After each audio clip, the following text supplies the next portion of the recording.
ನಮಸ್ಕಾರ. 99% ಗೆಲ್ಲುವ ಪಂದ್ಯವನ್ನ ಕೊನೆಯಲ್ಲಿ ಸೋತಿತು ಆರ್ಸಿಬಿ. ವಿಶ್ವ ದಾಖಲೆ ನಿರ್ಮಿಸಿದರು ಇಶಾನ್ ಕಿಶನ್. ವ್ಯರ್ಥವಾಯಿತು ಫಿಲ್ ಸ್ಲಾಟರ್ ಏಕಾಂಗಿ ಹೋರಾಟ. ಹಾಗಾದರೆ ಸುದ್ದಿಯ ಸಂಪೂರ್ಣ ಮಾಹಿತಿ ಏನು? ಅಷ್ಟಕ್ಕೂ ಆರ್ಸಿಬಿ ಮತ್ತು ಎಸ್ಆರ್ಎಚ್ ನಡುವಿನ ಈ ಹೈ ವೋಲ್ಟೇಜ್ ಪಂದ್ಯ ಹೇಗಿತ್ತು ಗೊತ್ತಾ? ಹೀಗಿದರೆಲ್ಲದರ ಬಗ್ಗೆ ಈ ವಿಡಿಯೋದಲ್ಲಿ ಕಂಪ್ಲೀಟ್ ಆಗಿ ತಿಳಿಸ್ಕೊಡ್ತಾ ಹೋಗ್ತೀನಿ. ಆದ್ದರಿಂದ ದಯವಿಟ್ಟು ಈ ವಿಡಿಯೋವನ್ನ ಕೊನೆವರೆಗೂ ನೋಡಿ.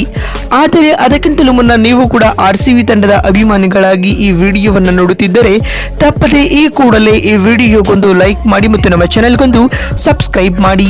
ಹೌದು, ಲಕ್ನೋನ ಎಕಾನಾ ಕ್ರೀಡಾಂಗಣದಲ್ಲಿ ನಡೆದ IPL 2025ರ 65ನೇ ಪಂದ್ಯದಲ್ಲಿ ಸನ್ರೈಸರ್ಸ್ ಹೈದರಾಬಾದ್ ಹಾಗೂ ರಾಯಲ್ ಚಾಲೆಂಜರ್ಸ್ ಬೆಂಗಳೂರು ತಂಡಗಳು ಮುಖಾಮುಖಿಯಾಗಿದ್ದವು.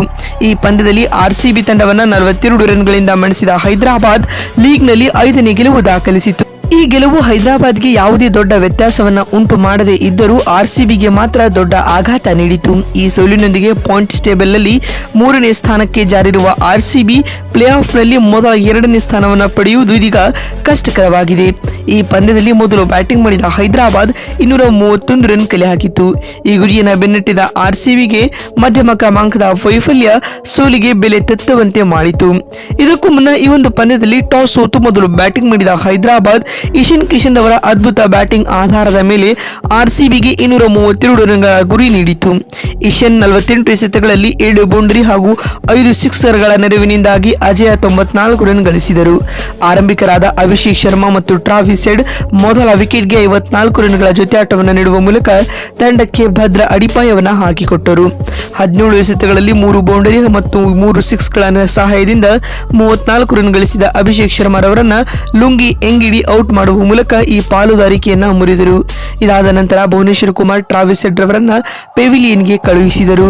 ಇದಾದ ನಂತರ ಹ್ಯಾನ್ರಿಚ್ ಕ್ಲಾಸನ್ ಮತ್ತು ಇಶಾನ್ ಕಿಶನ್ ಜವಾಬ್ದಾರಿ ವಹಿಸಿಕೊಂಡು 3ನೇ ವಿಕೆಟ್ಗೆ 48 ರನ್ಗಳ ಪಾಲುದಾರಿಕೆಯನ್ನ ನೀಡಿದರು. ಈ ಜೊತೆಯಾಟವನ್ನ ಸುಯೇಶ್ ಶರ್ಮಾ ರವರು 13 ಎಸೆತಗಳಲ್ಲಿ 2 ಬೌಂಡರಿ ಮತ್ತು 3 ಸಿಕ್ಸರ್ಗಳ ಸಹಾಯದಿಂದ 24 ರನ್ ಗಳಿಸಿದ ಕ್ಲಾಸನ್ ರವರನ್ನ ಔಟ್ ಮಾಡುವ ಮೂಲಕ ಮುರಿದರು.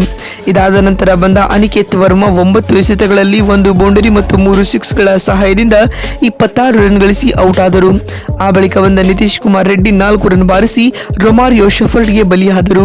ಆದರೆ ಒಂದು ತುದಿಯಲ್ಲಿ ಅಮೋಘ ಇನ್ನಿಂಗ್ಸ್ ಕಟ್ಟಿದ ಇಶಾನ್ ಕಿಶನ್ ಬ್ಯಾಟಿಂಗ್ ನೆರವಿನಿಂದಾಗಿ ಸನ್ರೈಸರ್ಸ್ ಹೈದರಾಬಾದ್ 230 ರನ್ಗಳ ಗಡಿ ದಾಟಲು ಸಾಧ್ಯವಾಯಿತು. ಆರ್ಸಿಬಿ ತಂಡದ ಪರ ಶೆಫರ್ಡ್ 2 ವಿಕೆಟ್ ಪಡೆದರೆ ಭುವನೇಶ್ವರ್ ಕುಮಾರ್, ನುಂಗಿ ಎಂಗೇಡಿ, ಸುಯೇಶ್ ಶರ್ಮಾ, ಕೃಣಾಲ್ ಪಾಂಡ್ಯ ತಲಾ 1 ವಿಕೆಟ್ ಪಡೆದುಕೊಂಡರು. ಈ ಗುರಿಯನ್ನು ಬೆನ್ನಟ್ಟಿದಂತಹ ಆರ್ಸಿಬಿಗೆ ಕೊಹ್ಲಿ ಮತ್ತು ಸಾಲ್ಟ್ ಮೊದಲ ವಿಕೆಟ್ಗೆ 80 ರನ್ಗಳನ್ನು ಪೇರಿಸುವ ಮೂಲಕ ತಂಡಕ್ಕೆ ಉತ್ತಮ ಆರಂಭವನ್ನು ನೀಡಿದರು. ಕೊಹ್ಲಿ ಔಟ್ ಆದ ನಂತರ ಸಾಲ್ಟ್ ಜವಾಬ್ದಾರಿ ವಹಿಸಿಕೊಂಡು ಅರ್ಧ ಶತಕವನ್ನ ಗಳಿಸಿದರು. ಆದರೆ ಸಾಲ್ಟ್ ಔಟ್ ಆದ ನಂತರ ಆರ್ಸಿಬಿ ಇನ್ನಿಂಗ್ಸ್ ಕುಂಟುತ್ತಾ ಸಾಗಿತು. ಅಲ್ಲದೆ ನಿಯಮಿತ ಅಂತರದಲ್ಲಿ ವಿಕೆಟ್ ಕಳೆದುಕೊಳ್ಳಲು ಪ್ರಾರಂಭಿಸಿತು.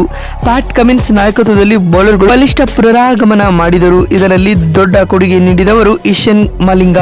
ಅವರು ರೊಮಾರಿಯೋ ಶೆಫರ್ಡ್ ಮತ್ತು ಟಿಮ್ ಡೇವಿಡ್ ರವರಂತಹ ಸ್ಫೋಟಕ ಬ್ಯಾಟ್ಸ್ಮನ್ಗಳ ವಿಕೆಟ್ ಪಡೆದರು. ಆರ್ಸಿಬಿ ಪರ ಸಾಲ್ಟ್ 32 ಎಸೆತಗಳಲ್ಲಿ 4 ಬೌಂಡರಿ ಹಾಗೂ 5 ಸಿಕ್ಸ್ಗಳ ಸಹಾಯದಿಂದ 62 ರನ್ ಗಳಿಸಿ ಔಟ್ ಆದರೆ ವಿರಾಟ್ ಕೊಹ್ಲಿ 25 ಎಸೆತಗಳಲ್ಲಿ 7 ಬೌಂಡರಿ ಮತ್ತು 1 ಸಿಕ್ಸ್ ಸಹಾಯದಿಂದ 43 ರನ್ ಗಳಿಸಿದರು. ಈ ಇಬ್ಬರು ಬ್ಯಾಟ್ಸ್ಮನ್ಗಳನ್ನು ಹೊರತುಪಡಿಸಿ ಬೇರೆ ಯಾವ ಬ್ಯಾಟ್ಸ್ಮನ್ ಕೂಡ ದೊಡ್ಡ ಇನ್ನಿಂಗ್ಸ್ ಆಡಲು ಸಾಧ್ಯವಾಗಲಿಲ್ಲ. ರಜತ್ ಪಾಟಿದಾರ್ 18 ರನ್ ಮತ್ತು ಜಿತೇಶ್ ಶರ್ಮಾ 24 ರನ್ಗಳ ಕೊಡುಗೆ ನೀಡಿದರು. ಆರ್ಸಿಬಿ ತಂಡದ ಕೆಳ ಕ್ರಮಾಂಕದ ಬ್ಯಾಟ್ಸ್ಮನ್ಗಳ ಪ್ರದರ್ಶನ ನಿರಾಶಾದಾಯಕವಾಗಿತ್ತು. 4 ಬ್ಯಾಟ್ಸ್ಮನ್ಗಳು 2 ಅಂಕಿ ತಲುಪಲು ಸಹ ಸಾಧ್ಯವಾಗಲಿಲ್ಲ. ಉಳಿದಂತೆ ಇಬ್ಬರಿಗೆ ಖಾತೆ ತೆರೆಯಲು ಸಹ ಸಾಧ್ಯವಾಗಲಿಲ್ಲ. ಸನ್ರೈಸರ್ಸ್ ಹೈದರಾಬಾದ್ ತಂಡದ ಪರ ಕಮಿನ್ಸ್ 3 ವಿಕೆಟ್ ಪಡೆದರೆ ಮಲಿಂಗ 2 ವಿಕೆಟ್ ಉರುಳಿಸಿದರು. ಇವರಿಬ್ಬರಲ್ಲದೆ ಜೈದೇವ್ ಉನಾದ್ಕತ್, ಹರ್ಷಲ್ ಪಟೇಲ್, ಹರ್ಷ್ ದುಬೆ, ನಿತೀಶ್ ಕುಮಾರ್ ರೆಡ್ಡಿ ತಲಾ 1 ವಿಕೆಟ್ ಪಡೆದುಕೊಂಡರು. ಒಟ್ಟಿನಲ್ಲಿ ಗೆಲ್ಲಲೇಬೇಕಾದ ಈ ಪಂದ್ಯದಲ್ಲಿ ಆರ್ಸಿಬಿ ತಂಡ ಸೋಲಿನ ಮುಖಭಂಗವನ್ನ ಎದುರಿಸಿದೆ.